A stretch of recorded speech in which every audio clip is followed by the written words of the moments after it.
స్వాగతం సుస్వాగతం తెలియజేస్తూ ఆహ్వానాన్ని తెలియజేస్తున్నాం. విచ్చేసినటువంటి ముఖ్య అతిథిగా గౌరవ ఉప ముఖ్యమంత్రి వర్యుల వారికి చక్కటి సాంస్కృతిక కళాత్మక రూపాలతో స్వాగతం పలుకుతున్నారు.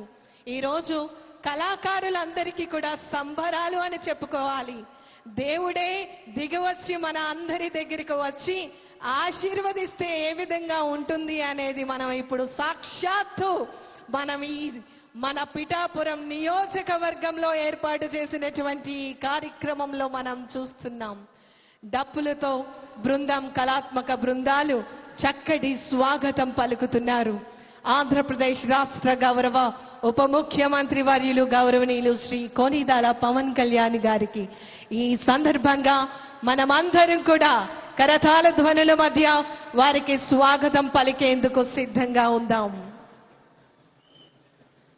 ప్రతి ఒక్క సంబరాల్లో, సాంస్కృతిక కార్యక్రమాలలో, పండుగలలో డప్పులు అనేవి చాలా ప్రధానంగా మన సంస్కృతిని విరచిల్లే విధంగా డప్పుల బృందం చక్కటి ప్రదర్శన అందించడం జరుగుతోంది.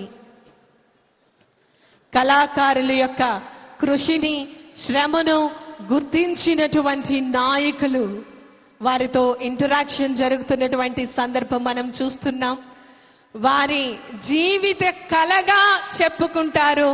ఒక్కసారి అయినా గౌరవ పవన్ కళ్యాణ్ గారిని నేరుగా చూసేటటువంటి సద్భాగ్యం దొరికితే బాగుండు అనేటటువంటి ఊపిరిలు ఎన్నో ఉన్నాయి. అలాంటిది నేరుగా వారే వచ్చి ఈరోజు కళాకారులందరినీ కూడా గుర్తించి అభినందనలు తెలియజేయడం నిజంగా ఈరోజు ఎంతో శుభదినం. మన అందరికీ కూడా చక్కటి ప్రదర్శనలు మనం చూస్తూ ఉన్నాం.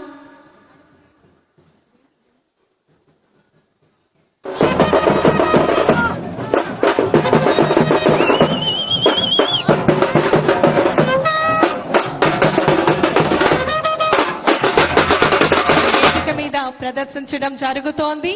చక్కటి సాంస్కృతిక కార్యక్రమాలతో మన ముఖ్య అతిథి గారిని ఆహ్వానించుకుంటున్నాం. పిఠాపురంలో అభివృద్ధి మాటలు కాదు, నేరుగా మనం చూస్తున్నాము. అదే విధంగా రేపటి తరానికి చూపించే విధంగా ఈరోజు మనమందరం సాక్షులు కాబోతున్నాం. కేవలం మన పిఠాపురం నియోజకవర్గానికి సంబంధించి అభివృద్ధి కార్యక్రమాలకు సంబంధించి శిలాఫలకాల ఆవిష్కరణ మహోత్సవ వేడుకలకు, ఈనాటి సంక్రాంతి మహోత్సవ కార్యక్రమానికి మన ముఖ్య అతిథిగా, మన అందరి ప్రియతమ నాయకులుగా ప్రతి ఇంట్లో కూడా ఒక వ్యక్తి ఉంటారు. ఆయనే పవన్ కళ్యాణ్ గా మన అందరి మధ్యలోకి విచ్చేయబోతున్నారు. ఎస్, మన పిఠాపురం నియోజకవర్గంలో ఉండేటటువంటి ప్రతి ఇంట్లో కూడా, ప్రతి ఒక్క కుటుంబ సభ్యులలో కూడా ఒక పవన్ కళ్యాణ్ గారు ఉన్నారు.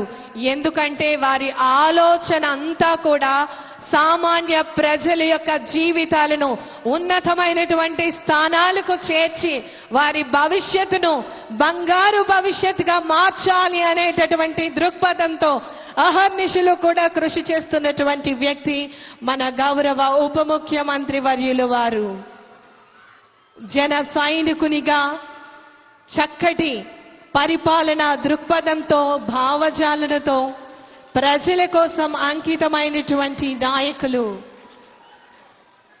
చక్కటి కళాత్మక రూపాలతో అంగరంగ వైభవంగా పీఠికాపురం సంక్రాంతి మహోత్సవ వేడుకలకు విచ్చేస్తున్నటువంటి